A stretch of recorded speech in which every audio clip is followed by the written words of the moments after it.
여러분, 덕후라고 알아요? 덕후. 여러분들은 무엇에 덕질을 하시나요? 어떤 것에 덕후이신가요?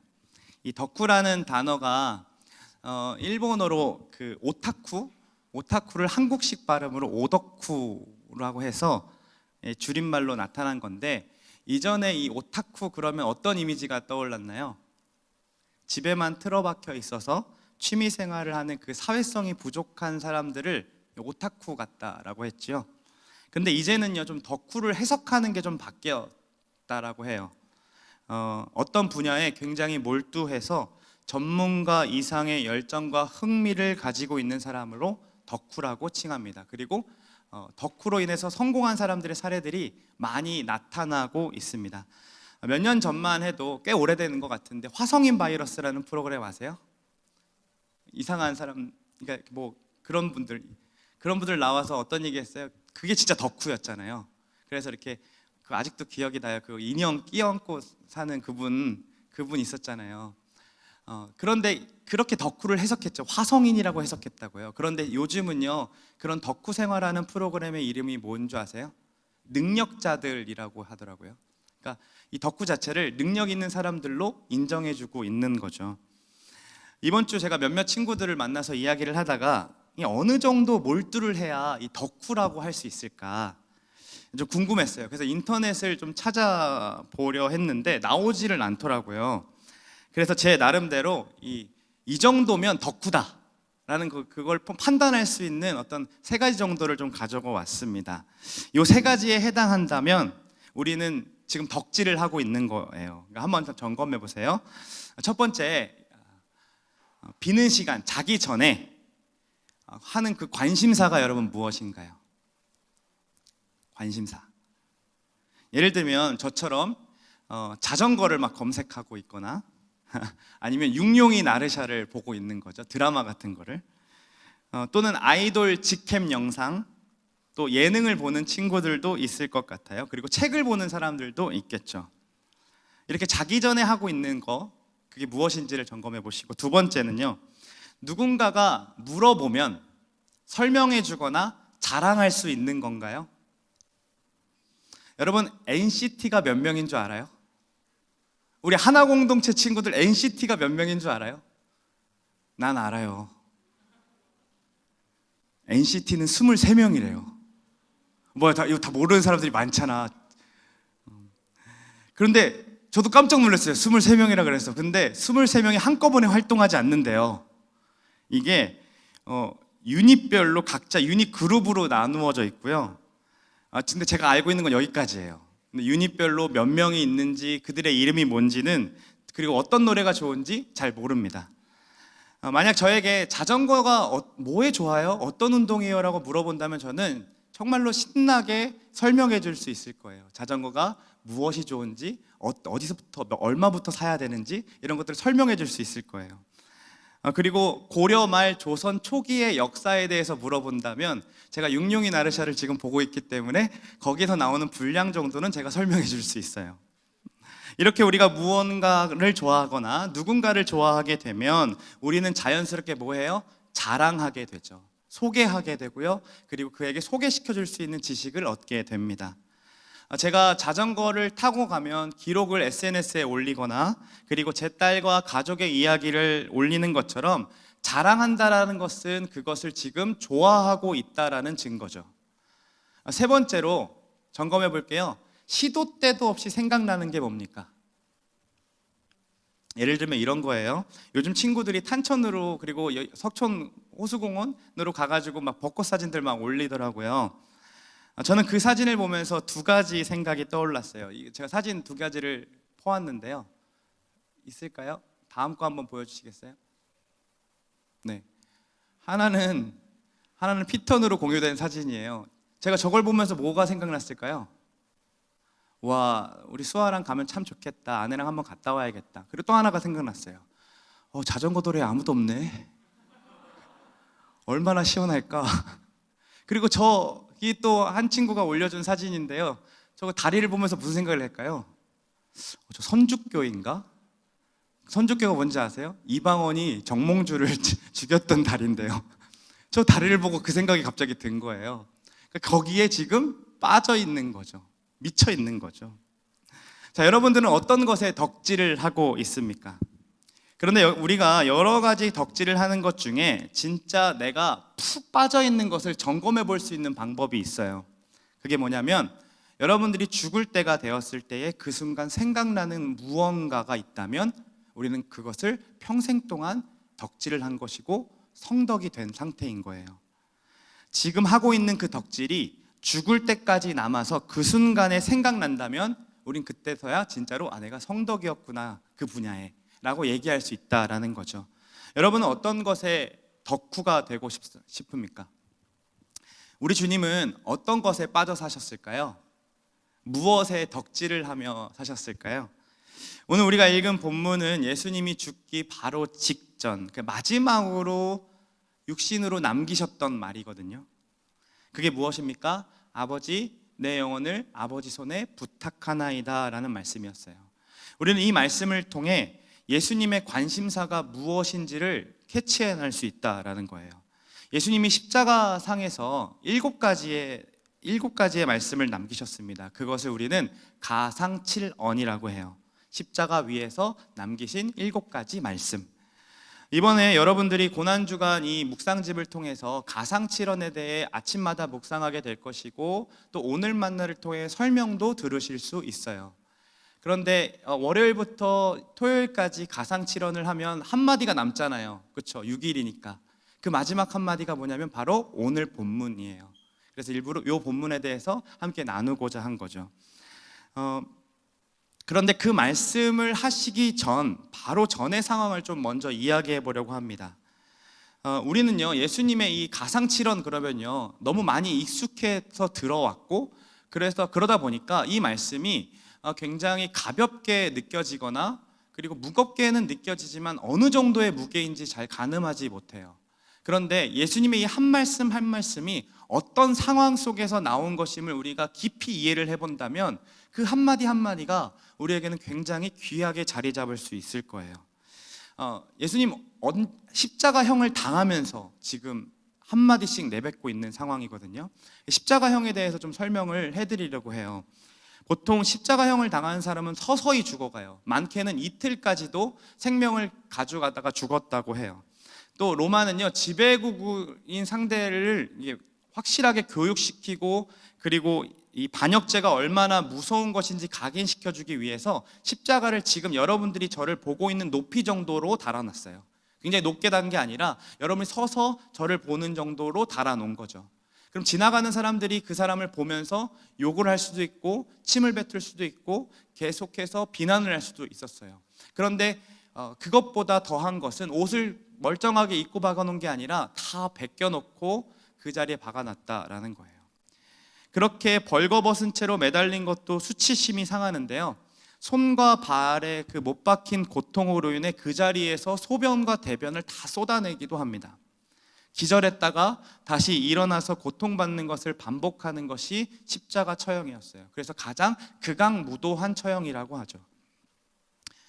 그런데 예수님이요, 이렇게 보통 사람들은 하루 그리고 이틀 동안 죽어가는데 예수님이 지금 몇 시간 만에 죽으셨냐면요, 6시간 만에 죽으셨어요. 다른 사람에 비하면 굉장히 빨리 돌아가신 거죠. 왜냐하면 이미 십자가형을 당하기 전에 태형, 즉 매맞는 형벌을 당하셨기 때문이에요. 여러분, 패션 오브 크라이스트라는 영화를 아시죠? 한 번쯤은 지나가다 보거나 본 사람들이 있을 거라고 생각이 들어요. 거기 보면 예수님이 손에 묶인 채로 예수님이 맞는 장면이 나옵니다. 이 영화를 만든 멜 깁슨이라는 이 감독은 영화를 보는 이들이 그 현장에 들어와서 보는 것처럼 느껴지게 하려고 최대한 그 역사 고증을 철저하게 했다라고 해요. 그러나 실제의 역사에 남긴 것들을 보면 그 영화로 담아낼 수 없을 만큼 참혹했다라고 합니다. 로마 군인들은 마치 누가 더 잘 때리는가를 내기하듯이 희희낙낙거리면서 한 대 한 대 치기 시작합니다. 이 당시 로마 군인사들이 사용하던 채찍은요, 역사적 기록을 보면 가죽줄이 9개가 이렇게 퍼져 있는 것이고 한 개로 모아져 있는 가죽줄이었어요. 그런데 그 가죽쿨 끝에는 동물의 뼈와 쇠조각 그리고 날카로운 이빨들을 달고 있어서 한 번 내리칠 때마다 살집을 찍고 돌아올 수 있게 만든 거죠.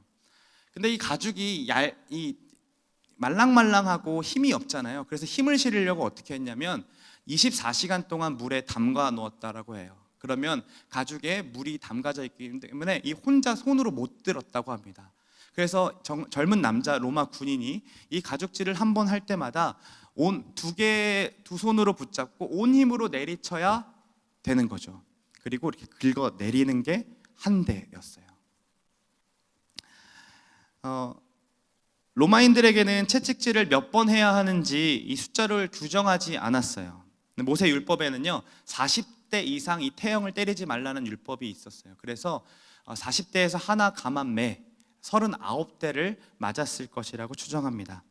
죄가 중할수록 이 채찍질의 숫자가 늘어나는데요. 그런데 원래 예외적으로 십자가형을 당할 때에는 채찍질을 많이 때리지 않았습니다. 왜냐하면 채찍을 맞다가 죽는 경우들이 태반이기 때문에 결국 십자가에 매달 수가 없거든요. 거기에 고통받게 하는 게 더 낫기 때문에 채찍질을 많이 때리지 않았대요. 그런데 예수님은요 십자가형을 감당할 만한 그 최소한의 체력을 남기고 39대를 맞는 거예요. 13대, 13대, 뒤에 13대 이렇게 맞으셨다고 기록에 나와 있습니다. 역사학자에 따르면요 그렇게 13대, 13대, 13대를 맞으면 온몸의 근육이 너덜너덜해진 그 상태였을 것이고 척추가 노출이 되고 갈비뼈 사이로 내장이 흘러나오기 직전이었다라고 합니다. 그리고 십자가형을 당하는 사람은 본인이 매달리는 그 나무를 지고 십자가 장소, 그 처형당하는 장소까지 가게 됩니다. 가면서 조롱받고 멸시받는 거 사실 귀에 들어오지 않아요. 왜요?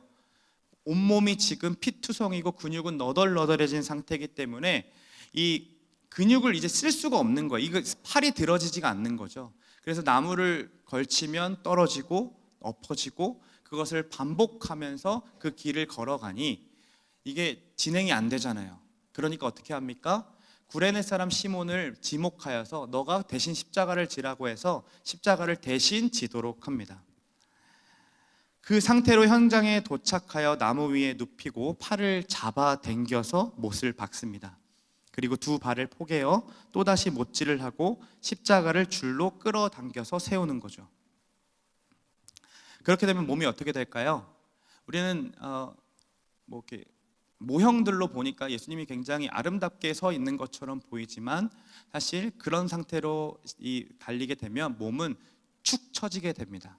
그리고 앞으로 툭 기울리게 돼서 그때부터 폐 흉막이 막혀서 이 숨을 제대로 쉴 수 없는 상태가 된다라고 해요.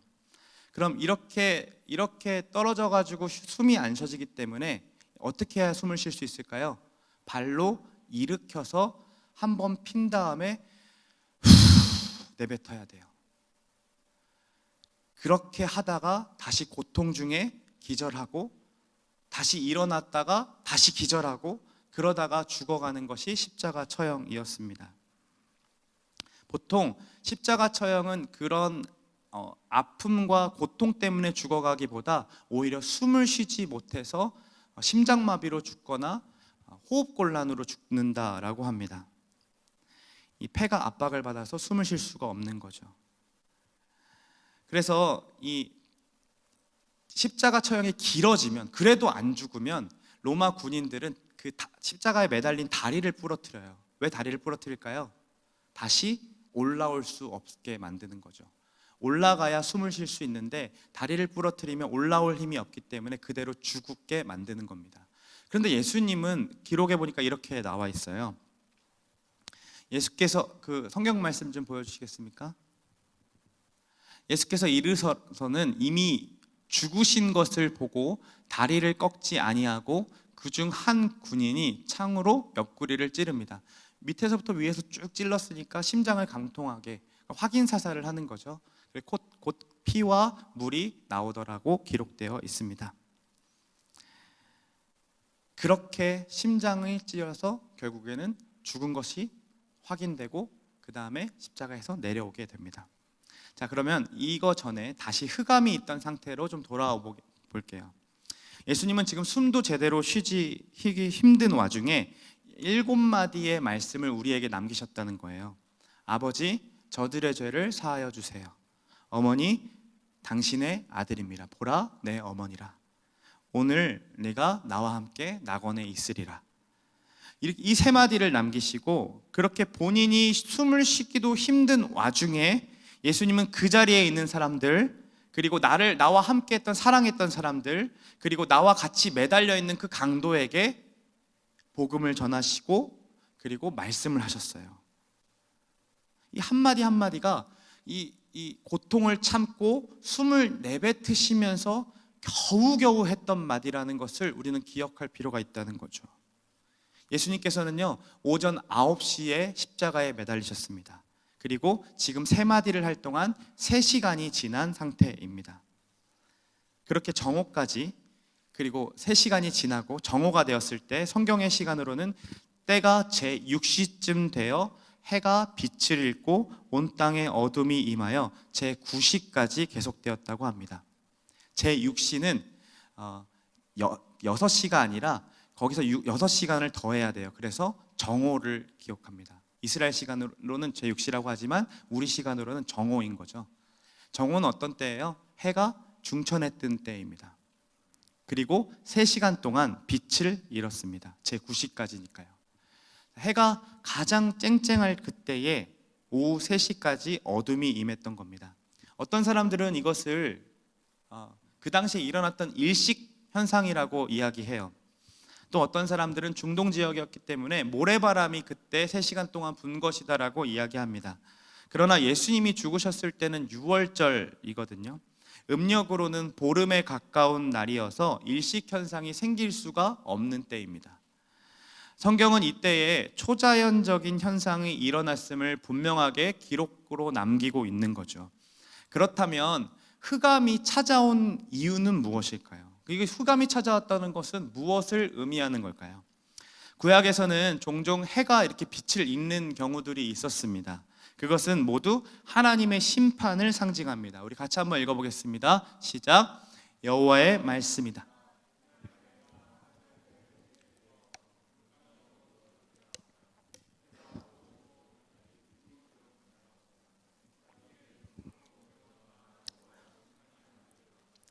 그날은 진노의 날이 될 것이다. 재앙과 고통의 날, 파괴와 멸망의 날, 어둠과 암흑의 날이 될 것이다. 하나님께서 부패한 이스라엘에게 돌이키라고 경고하시면서 심판의 메시지를 전하시는데, 그 심판의 날이 다가올 때 어떤 일이 벌어집니까? 해가 지게 된다. 해가 어두워진다 라는 얘기들을 지금 기록하고 있습니다. 즉 심판의 날이 오면 흑암이 찾아온다라는 거죠. 선지서를 보지 않더라도 우리가 잘 아는 이야기 속에 흑암이 찾아온 뒤에 장자의 죽음을 경험했던 사건이 있어요.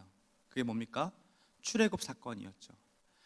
10가지 재앙이 있었을 때 첫 번째부터 8가지 재앙 가운데 있었을 때에도 바로는 굽히지 않았어요. 그런데 10가지 재앙이 딱 생기자마자 자신의 장자가 죽는 것을 경험하자마자 바로 그들을 그러니까 그들을 애굽에서 내쫓습니다. 너네 가라, 그냥 가라라고 합니다. 그런데 그때의 애굽의 장자들을 다 죽이겠다 했는데 애굽뿐만 아니라 이스라엘 백성들도 마찬가지였어요. 그 죽음의 사자가 집을 지나갈 때마다 장자를 죽이겠다라고 했죠. 그런데 이스라엘 백성들이 살 수 있는 방법이 있었습니다. 그게 뭡니까? 어린 양의 피를 문인방과 문설주에 바르면 그 피를 보고 그 죽음의 사자가 넘어간다라고 하죠. 그것이 뭐예요? 유월절이라는 거예요. 죽음이 넘어섰다라는 거죠. 그때 양의 피를 바르고 가만히 있었던 그 가족들끼리 모여 있었던 그들은 죽음이 넘어섰고 장자가 살았습니다.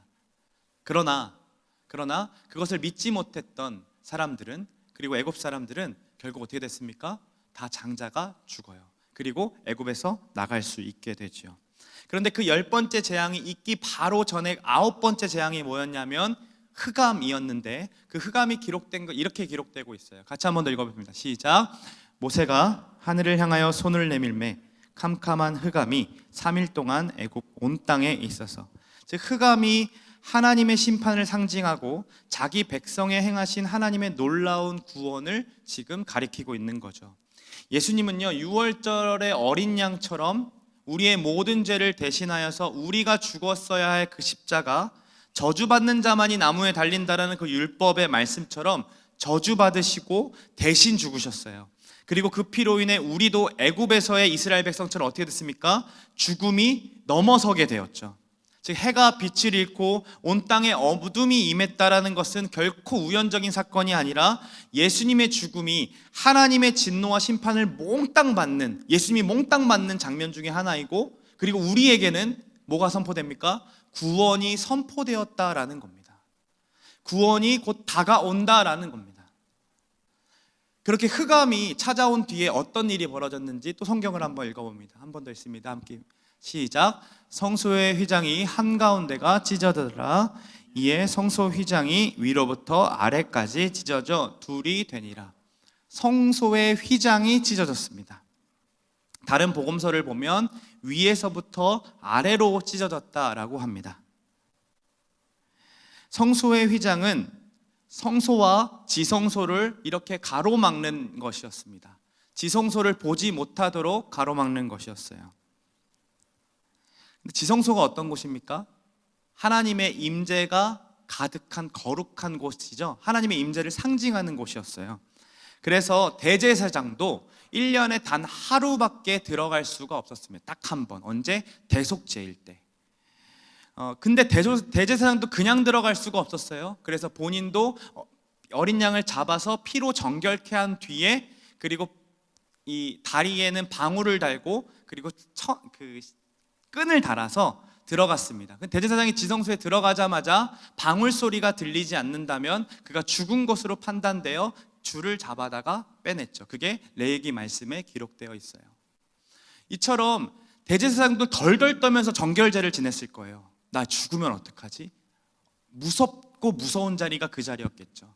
그렇게 그 자리를 들어가게 되는 건데, 그 거룩한 상징인 하나님의 임재를 상징하는 그 지성소와 성소를 가로막는 그 휘장이 지금 찢어졌다라고 하는 겁니다. 그 휘장이 얼마나 두꺼웠냐면 이 두께가 10cm가 되었다라고 해요.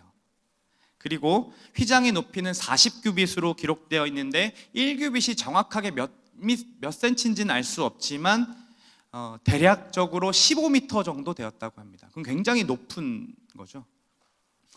큰 황소들이 양쪽에다가 휘장을 묶어 놓은 다음에 양쪽으로 달리게 해서 채찍질을 때려가지고 막 달리게 해도 그 휘장이 절대로 찢어지지 않았다라고 해요.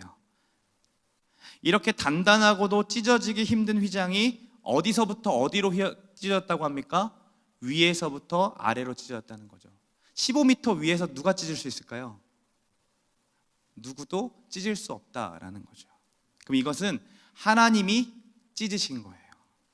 하나님이 찢었다라는 것을 기록해 놓으시기 위해 알려주시고 있는 거죠. 그러면 하나님은 왜 휘장을 찢으셨을까요? 휘장은요, 거룩하신 하나님과 범죄한 인간을 구분하는 기능이었죠.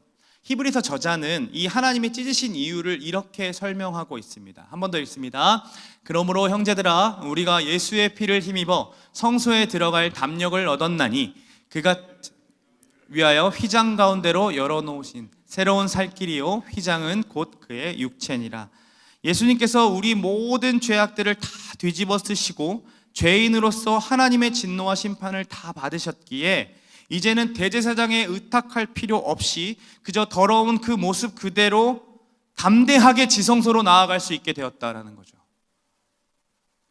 휘장을 찢듯 예수님의 육체를 찢으셔서 오직 그 예수님을 통해 그 사이로 들어가서 누구를 만나요? 거룩하신 하나님을 만날 수 있게 되었다는 거예요. 그러니까 하나님 찢으시면서 어떤 얘기를 하셨을까라고 생각해 보면 아마도 이렇게 얘기했을 거예요. 이거 이제 필요 없어 하면서 찢으셨을 것 같아요. 이제 필요 없는 거야. 그리고 어떤 게 있었을까요? 이제 드디어 창세 그 아담 이후로부터 계속 가로막았던 그 담, 그 모든 것들이 이제 몇천 년이 지나서 찢어지고 회복되는 관계인 거잖아요. 마치 너무나도 보고 싶었던 아빠가 자기 자녀를 만나는 그 심정을 가지고 찢으시고 그 자녀를 끌어안는 그 기쁨이 있었을 거예요. 그리고 또 한 가지 뭐가 공존했을까요? 자기 하나밖에 없는 그 아들의 육체를 찢으셔야 하는 그 아픔도 공존했던 거죠. 그때 예수님이 마지막 메시지를 남기세요. 6번째 말씀까지는 이제 쉽게 그리고 편하게 말씀하신 것이 아님을 우리는 알아요. 한마디 한마디가 몸을 일으켜 세워서 숨을 내뱉으시면서 하신 말씀임을 우리는 알고 있어요. 심지어 흑암이 찾아온 뒤에는 예수님께 우리의 모든 죄가 다 전가되었고 아버지로부터 버림받는 그 감정과 그 진노하심이 그에게 쏟아졌기에 그가 절규하시면서 엘리 엘리 라마 사박다니라고 외치죠. 나의 하나님 어찌하여 나를 버리셨습니까? 라고 외치는 거죠. 아버지라고 부를 수 없었던 거예요. 그리고 모든 것들을 해결하시고 내가 목마르다 하고 입을 죽이신 뒤에 그 다음에 다 이루었다라고 선포하세요. 이제 다 지불했다. 다 끝났다. 그 뒤에 마지막 그 특별한 기도의 내용을 마지막으로 남기시는데 그 내용이 바로 이 본문의 말씀이라는 거예요. 같이 한 번 더 읽어보겠습니다. 시작. 예수께서 큰 소리로 불러 이르시되 아버지 내 영혼을 아버지 손에 부탁하나이다 하고. 예수님이 지금 어떻게 부르셨대요? 큰 소리로 불러 이르십니다. 육체의 힘이 남아서 큰 소리를 외친 게 아니고요. 이게 매우 특별한 기도이고 꼭 하고 싶으셨던 기도였던 거예요. 그 말이 뭐냐면 아버지 내 영혼을 아버지 손에 부탁하나이다 하고 죽으셨겠죠. 여러분이 죽기 전에 남기는 말을 좀 한번 생각해 봅시다. 여러분들은 묘비명에 여러분들은 죽기 전에 무엇을 남기고 싶을까요? 우리가 남기고 싶은 말은 결국에는 우리를 사랑해주는 사람들, 또 우리를 좋아해줬던 사람들에게 남기는 메시지일 거예요. 그렇죠?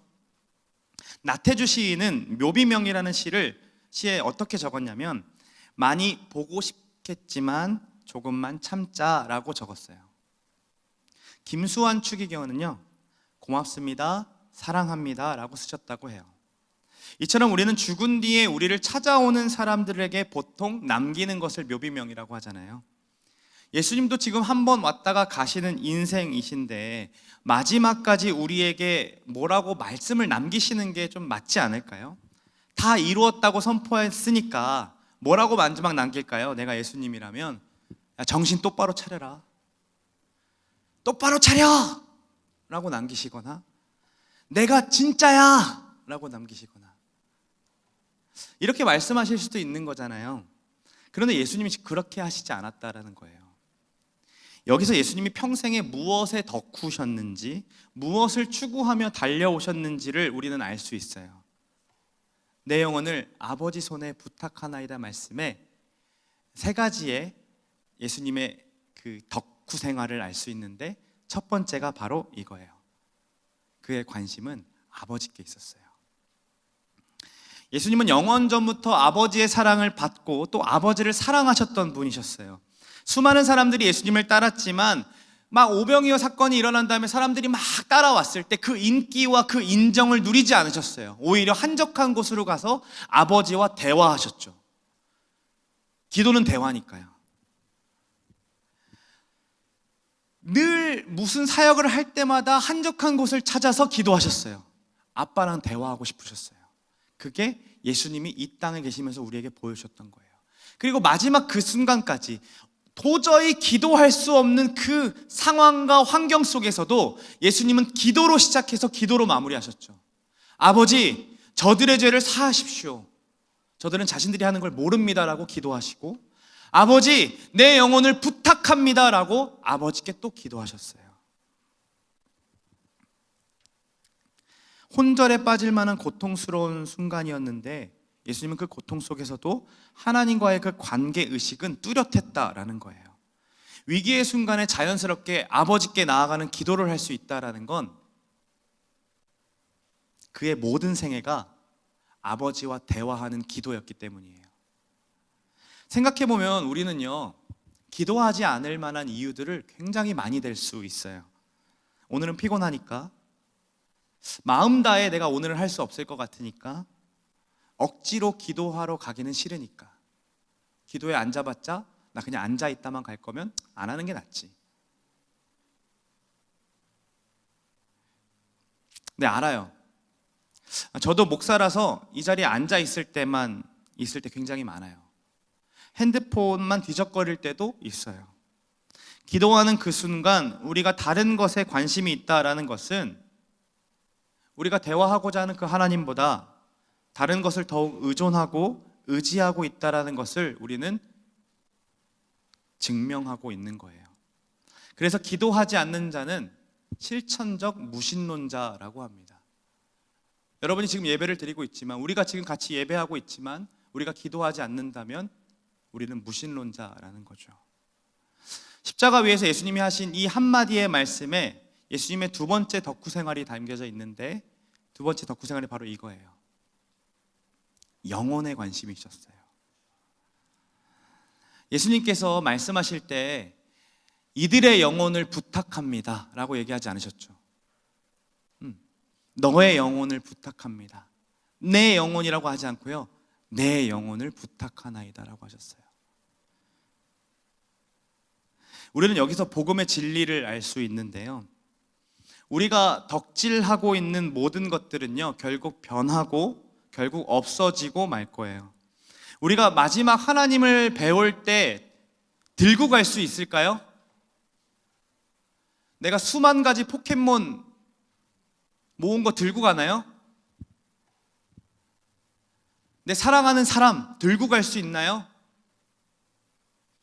어느 것도 들고 갈 수 없고요, 곧 변하게 되고요, 곧 사라지게 될 것이에요. 아무리 사랑하는 가족이어도 결국 우리는요 하나님 앞에 홀로 서게 된다라는 거예요. 마을 리더 의지해서 서지 않아요. 목사 의지해서 서지 않아요. 교회 이름 갖고 서지 않는다고요. 조동이 너 영혼 하나 놓고 하나님께 나아간다고요. 정말 우리의 영혼만 남는다는 거예요. 그리고 그 영혼이 하나님과 어떤 관계로 살아왔는지가 남는다는 거예요. 여러분, 우리는 무엇에 근심하고 무엇에 기뻐하며 삽니까?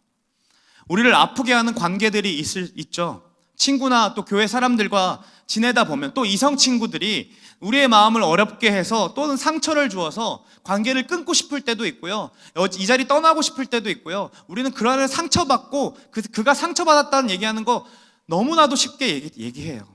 괴로워해요. 또 그리고 많은 시간 동안 그 사람을 미워하고 그 관계를 미워하고 그 공동체를 미워하며 살아간다는 거죠. 그러나 이러한 관계도요 결국 어떻게 됩니까? 변하고 사라지게 돼요. 그 반대로 우리를 사랑해주고 우리를 위로해주고 우리를 격려해주는 모든 관계들도요 결국 죽음 앞에서는 아무것도 남지 않게 돼요. 내가 죽으면 내 장례식장에 와가지고 이 사람이 더 부조금 많이 내주겠지 하고 그 사람 장례식장에 가서 부조금 많이 내는 사람이 있어요? 그거 기대하면서? 없잖아요. 우리는 죽으면요 하나님 앞에 분명히 홀로 서게 될 거예요. 그리고 우리 옆에 동행하는 분은 우리 주 예수 그리스도 뿐이에요. 여러분 생각해 보세요. 예수님이 영혼을 부탁하실 이유가 없잖아요. 예수님의 영혼은 늘 하나님과 함께 하셨는데 그분이 영혼을 부탁하실 이유가 없잖아요. 그분처럼 하나님과 가까웠던 분이 없잖아요. 그런데 그분이 왜 내 영혼을 부탁하나이다 아버지라고 얘기했냐는 거죠. 예수님까지도 당신의 영혼에 관심을 두시며 아버지의 손에 자신의 영혼을 부탁하시고 의탁하시는데, 우리는 도대체 무슨 배짱으로 우리의 영혼의 상태에 대해서 어떤 관심도 없을까요? 우리는 영혼을 살찌우는 것을 위해 어떤 것을 하며 지금 살고 있습니까? 여러분, 우리의 영혼을 살찌기 위해 무엇을 합니까? 어쩜 그렇게 이 설교를 써야 하는데 끝까지 미루면서 드라마가 보고 싶고 다른 게 하고 싶은지 미쳐버릴 것 같아요. 내가 너무 싫어요. 꼭 그 끝에까지 몰려야 집중력이 발휘돼서 설교를 쓰고 있는 내 자신이 너무 미워요. 설교를 준비할 때마다요 마치 저는 잘하고 있는 사람처럼 말하지 못하도록 하나님이 그 주간의 삶을 점검하게 하시고 계속 말씀으로 치세요. 오히려 나 자체가 여러분보다 못난 사람임을 주중에 내 삶을 통해 드러내시고 설교를 준비할 때 준비하는 그 말씀으로 칼로 푹푹 쑤시는 거예요. 우리 주님이요, 이렇게 영혼에 관심을 주셨다라고 분명히 마지막까지 말씀하시고 우리에게 전하고 계시는데, 정작 우리가 지금 예수님 닮아가기 위해 예배하고 예수님 닮아가려고 마을 모임하고 더 닮아가고 싶어서 훈련을 받지만, 사실 주일 이상의 삶은 예수님 닮아가는데 아무 관심이 없는 것처럼 보일 때가 너무 많은 거죠. 정작 말씀이 내 삶에서 잘 적용되고 있을까? 한 번도 점검하지 않아요. 오늘 어떤 말씀 들었어? 오늘 은혜 어떻게 받았어? 그때 나눌 때 나눌 거리만 있는 것으로 만족하는 거죠. 나눌 거리가 아니라 월요일부터 금요일, 토요일까지 우리의 삶이 오늘 들은 말씀 안 됐다면 오늘 만나를 가지고 말씀을 묵상하며 매일매일 그걸 유지하며 나아가야 되는데, 그렇게 우리는 살찌우지 않는다는 거예요. 말씀을 보려 하지 않아요. 기도하려 하지 않아요. 왜요? 영혼에 관심이 없으니까요. 곧 떠날 사람인데, 우리는 진짜 곧 떠날 사람인데요, 마치 여기 영원히 살 수 있는 사람처럼 행동한다는 거예요. 어떤 친구들에게 이런 이야기들을 하면요, 영혼에 대해 이야기할 상태가 지금은 아니라고 얘기합니다. 지난 교회 청년 하나가 계속해서 예배에 나오지 않는 거예요. 그래서 신방을 하고 이야기를 나눴어요. 이번에 수련회 가서 거듭남에 대해서 우리가 나눌 건데 같이 좀 갔으면 좋겠다라고 얘기하는데, 그 친구가 뭐라 그러냐면요, 거듭남이요? 지금 제가 재수하는데 그게 뭐가 중요해요? 하나도 중요하지 않아요. 저 지금 재수하는데 바빠요. 이 시험 마치면 그때나 생각해 볼게요. 신앙생활 처음 하는 친구 아니었어요. 누구보다 기독교 집안에서 자랐고요, 할머니부터 자기까지 기독교 대를 이뤄오는 사람, 모태신앙이었어요. 그런데 정작 자신의 영혼에 대해서는요, 관심이 없는 거죠. 우리는 다른가요? 이전에 저는 이 이야기를 할 때요, 저는 다르다고 생각했어요. 그런데 아니에요. 똑같아요. 20살에 재수했던 그 친구의 영적 상태나 목사로서 지금 이 자리에 있는 영적인 상태가 똑같다라는 거예요. 삶이 증명하잖아요. 피곤해도 2-3시까지 안 자면서 드라마를 보거나 영화를 본 적은 있는데, 또 게임할 때는 심지어 피곤도 느껴지지가 않아요. 2-3시까지 게임을 하면 즐겁게 게임하고 오늘 정말 즐거웠다면 잠을 잘 수 있는데, 말씀을 읽는데 2-3시까지 안 자본 적 있어요? 나도 없어요. 비참하지 않아요, 우리? 시험을 보기, 당장 내일 시험이기 때문에 밤을 새우면서 시험 공부하고요, 시험을 보기 전까지 미친 듯이 외우고 안 외워지면 막 시험 보기 전까지 막 끝까지 붙들고 막 계속 적고 막 하잖아요. 근데 기도가 안 되는데요, 꽉 막힌 것처럼 기도 자리에 앉아 있어도 아무 느낌도 없고 그냥 막혀 있는 것 같은데요, 기도하려고 애쓰고 무릎 꿇고 되든 안 되든 앉아 있어 보려고 했던 그 적이 얼마나 있었는가라는 생각이 드는 거예요. 기도회 딱 끝나면 그냥 나가버려요. 빨리 집에 가고 싶다. 교사하러, 찬양팀 하러, 예배인도 하러, 말씀 전하러 교회 너무 많이 왔어요. 가르치는 애들을 위해. 그런데 교사하러 너무 많이 왔는데 가르치는 애들을 위해 기도하러 오는 것, 마을 원들을 위해 기도하러 오는 것, 그리고 찬양하는 것, 예배하는 것을 놓고 이 예배를 사모하면서 기도로 준비하는 것, 홀로 이 자리에서 얼마나 내가 기도했을까를 고민해 보면 없는 것 같은 거예요. 그냥 부끄러운 뿐인 거죠. 오늘 그 십자가 현장을 잘 보세요. 초자연적인 역사를 보이시면서 심판하시고 휘장을 찢으시면서 이제 더 이상 필요 없어 라고 말씀하시면서 저와 우리를 만나고 싶으셔서, 저와 여러분들을 만나고 싶어서 이 자리에 내려오셨는데, 우리는 전혀 관심이 없는 거죠. 예수님의 마지막으로 챙기시는 그 관심사가 당신의 영혼이셨어요. 죄 없고 흠 없으신 그분도 당신의 영혼에 관심이 있으셨다는 거예요. 당신을 영혼을 위하여 기도하셨다라는 거죠. 그런데 그 순결하신 분께서도 기도하시며 그 영혼을 아버지께 맡기시는데 우리는 마치 우리의 영혼이 안전하다라고 생각하면서 어떤 것도 영혼에 도움이 되지 못하는 것들을 자꾸 붙잡고 살아가요.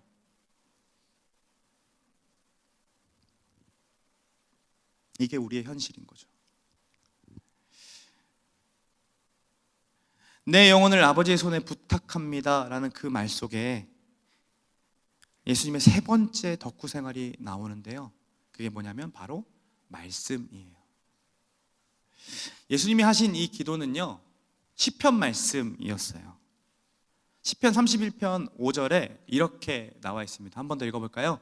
내가 나의 영을 주의 손에 부탁하나이다. 진리의 하나님 여호와여 나를 속량하셨나이다. 예수님의 마지막은요, 이 하나님의 말씀을 한마디도 벗어나지를 않으셔요. 그분 자체가 말씀이셨기 때문에 자신의 영혼을 아버지 손에 부탁한다라는 고백도 결국 이미 오래전에 다윗을 통해서 예언하셨던 그 말씀을 인용하시고 그 말씀을 성취하세요. 그러니까 예수님의 관심은 이 말씀을 성취하시는 일이었다는 거죠. 아버지께 나아가 당신의 영혼을 부탁하신 그 예수님의 이 말씀을 너무 성취하고 싶으셔서 마지막까지 남겨주셨다가 외치시며 돌아가신다라는 거예요. 그런데 단지 예수님의 이 말씀이요, 예수님 자신만을 위한 말씀이 아님을 우리는 알 수 있어요. 예수님께서는 성령님을 우리와 함께 살게 하심으로 예수님의 그 거룩한 삶을 닮아가도록 이끄시죠. 그래서 우리 안녕하세요 성령님을 통해 그분이 우리 가운데 어떻게 구원을 이루시는지를 배우고 있는 거잖아요. 그게 성화의 과정이라고 했죠. 근데 그 성화의 과정 가운데 필요한 삶을 바로 여기에 지금 나타내고 계시는데, 우리 성령님은요, 우리도 예수님처럼 이 말씀을 성취할 수 있도록 옆에서 함께 해주시고 일으키시는 분이라는 거예요.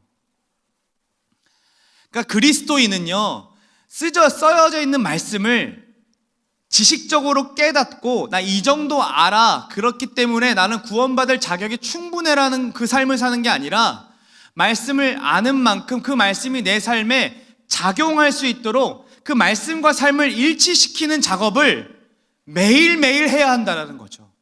말씀과 내 삶이 일치되어 갈 수 있도록 우리는 그렇게 성취하는 삶을 살아야 된다라는 거죠. 그 일을 하기 위해 성령님이 우리와 함께 하시는 거예요. 다윗이요, 이렇게 기도했어요. 다윗의 기도를 한번 볼까요? 여호와여 일어나 그를 대항하여 넘어뜨리시고 주의 칼로 악인에게서 나의 영혼을 구원하옵소서. 그리고 뭐라고 하냐면요, 여호와여 이 세상에 살아있는 동안 그들의 분깃을 받은 사람들에게서 주의 손으로 나를 구하소서. 그들은 주의 재물로 배를 채우고 자녀로 만족하고 그들의 남은 산업을 그들의 어린 아이들에게 물려주는 자이니다. 무슨 말인지 잘 모르겠죠. 쉬운 성경으로 이렇게 얘기하고 있어요. 같이 한번 읽어보겠습니다. 시작. 오 여호와여 주의 손으로 이런 사람들에게서 나를 구하소서.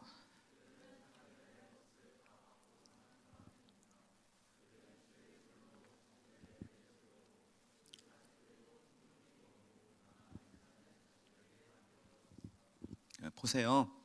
이게 믿는 자의 기도고 방향성이라는 거예요. 경향성이라는 거예요. 악인에게서 자신의 영혼을 구원해달라고 얘기합니다. 그런데 그 악인들이 어떤 사람들이냐면 자신을 괴롭히는 사람들, 자신에게 칼을 휘두르는 사람들, 자신을 죽이려고 했던 사울? 아니에요. 어떤 악인들입니까? 세상에서 자기 몫을 다 받고 사는 사람들, 주님께 받은 재물로 자신의 배를 채우며 살아가는 사람들, 그리고 자신들도 풍족히 누리는 것을 추구하고 더 풍족히 누려서 자기 자녀들께까지도 풍족함을 나눠주려고 하는 그 사람들에게서 자신을 좀 구원해 주세요라고 얘기하고 있다고요.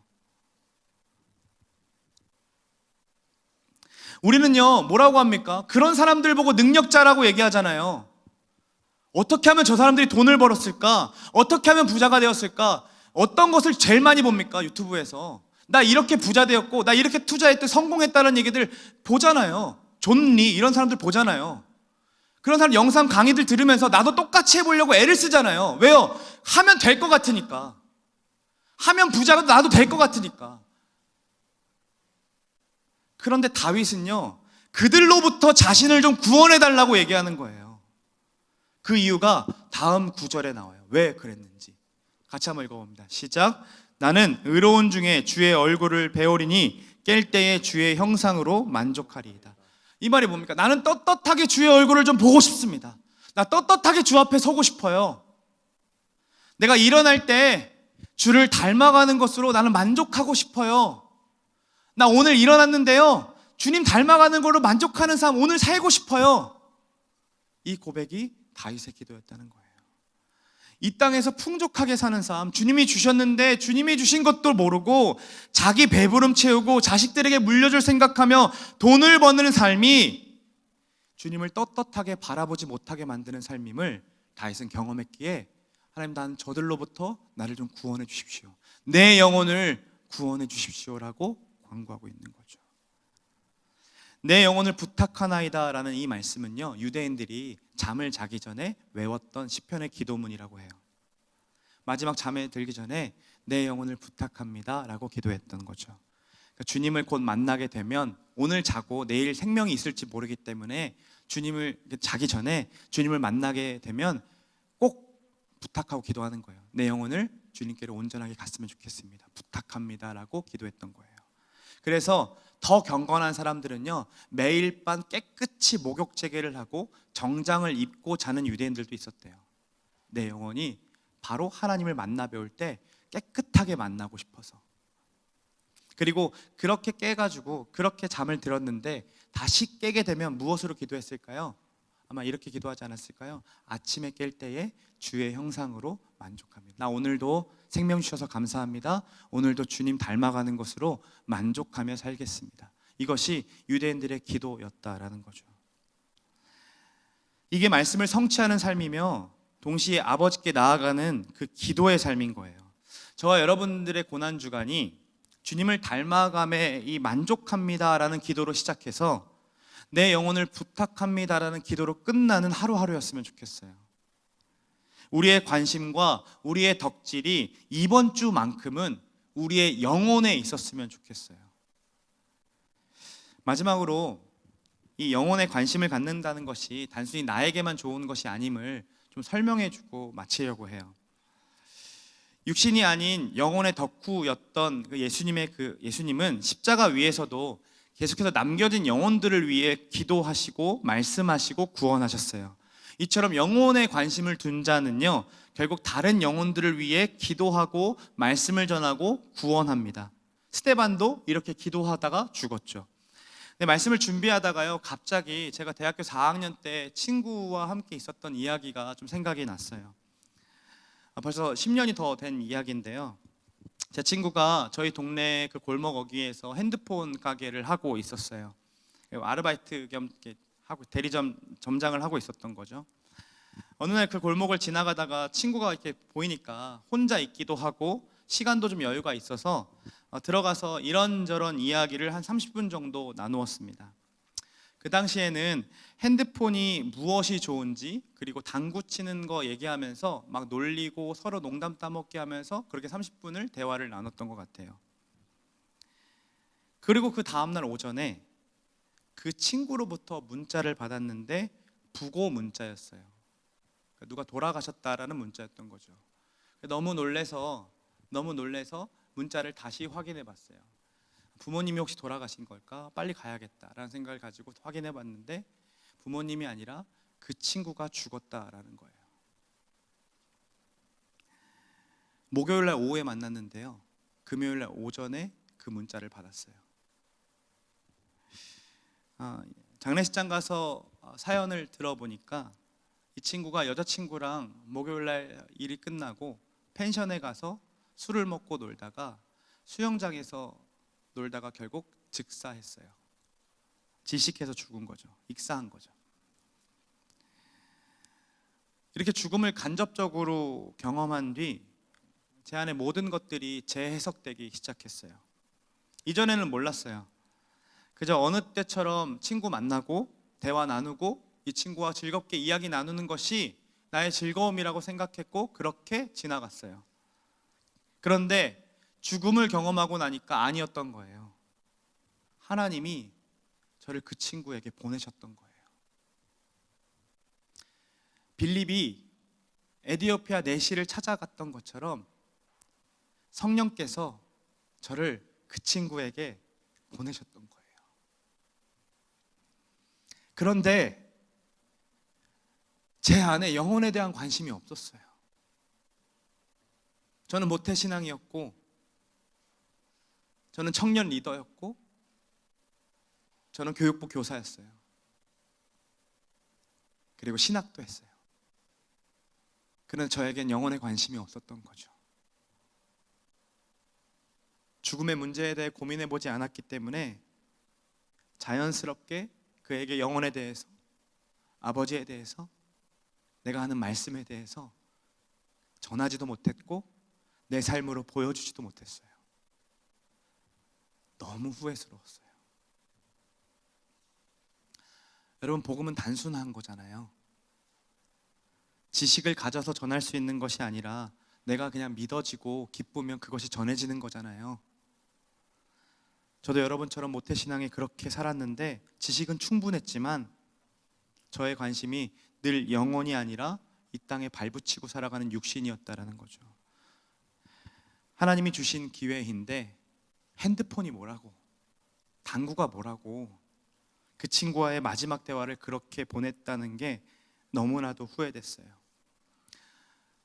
사랑하는 여러분, 오늘 이 예배가 여러분의 인생의 마지막 예배라면 여러분 어떻게 예배하시겠습니까?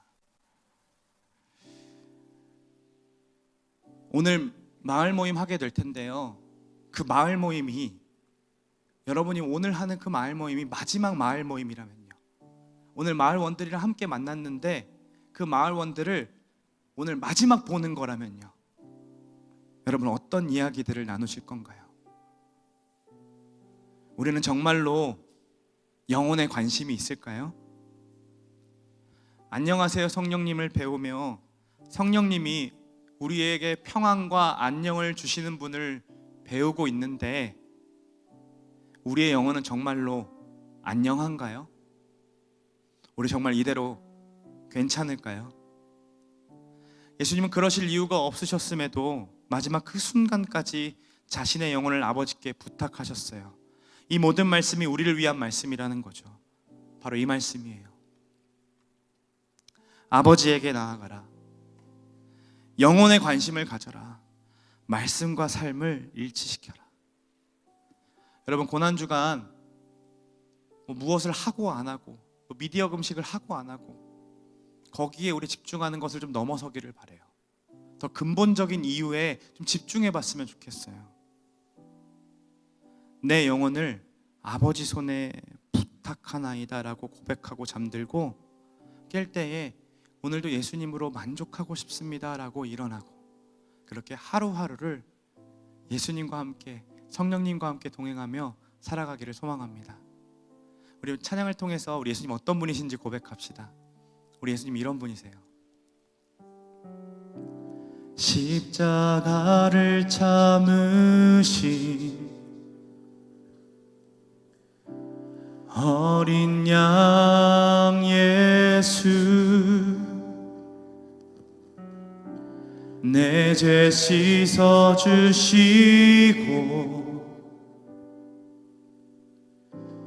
구속하셨네.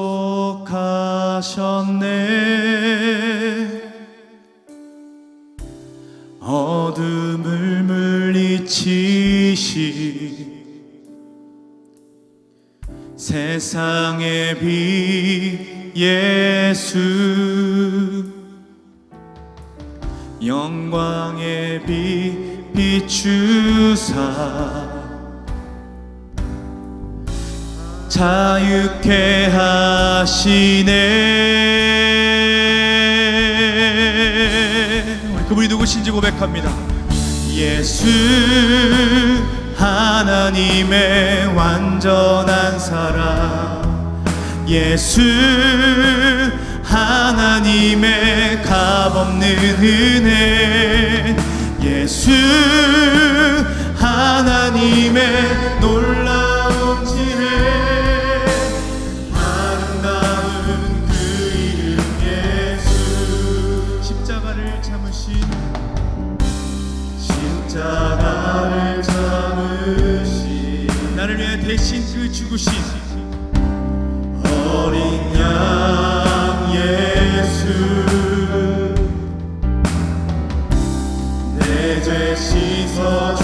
이루시고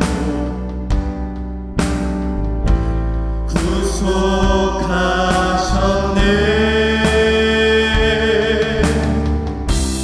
어둠을 물리치신 그분이 누구십니까? 세상의 빛 예수, 놀라운 빛을 우리에게 비추사 영광의 빛 비추사 모든 죄로부터 우리를 자유케 하시네.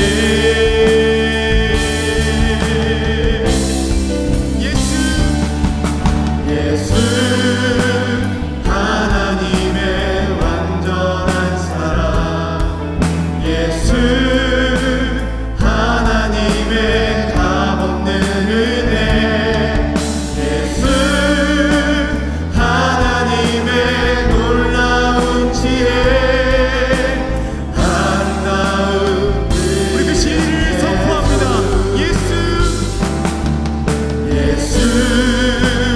하나님의 완전한 사랑, 예수 하나님의 값없는 은혜, 예수 하나님의 놀라운 지혜, 아름다운 다시 한 번 더 선포합니다.